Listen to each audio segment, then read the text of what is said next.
மேட்டூர் அணைக்கான நீர்வரத்து 1,18,000 கனஅடியாக அதிகரித்திருக்கும் நிலையில் அணையின் நீர்மட்டம் 100 அடியை தாண்டியுள்ளது. கர்நாடக மாநிலத்தின் காவிரி நீர்பிடிப்பு பகுதிகளிலும் கேரள மாநிலம் வயநாட்டிலும் கனமழை பெய்து வருகிறது.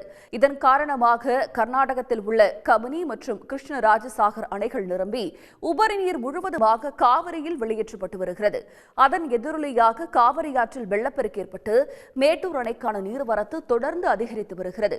இன்று நண்பகல் நிலவரப்படி மேட்டூர் அணைக்கான நீர்வரத்து வினாடிக்கு 1,18,000 கனஅடியாக அதிகரிக்கப்பட்டுள்ளது. இதனால் நேற்று காலை 92.62 அடியாக இருந்த மேட்டூர் அணையின் நீர்மட்டம் இன்று 100 அடியை தாண்டி உள்ளது. அணையின் தற்போதைய நீர் இருப்பு 65.37 TMC ஆகும்.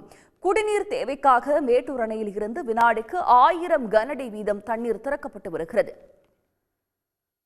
2 வாரங்களுக்கு முன்பு மேட்டூர் அணையின் நீர்மட்டம் 50 அடிக்கும் குறைவாக இருந்த நிலையில் தொடர் கனமழை காரணமாக தற்போது 100 அடியை தாண்டியுள்ளது. இதனிடையே ஆடிப்பெருக்கு விழாவிற்காக மேட்டூர் அணையில் இருந்து நாளை தண்ணீர் திறக்கப்பட உள்ளது.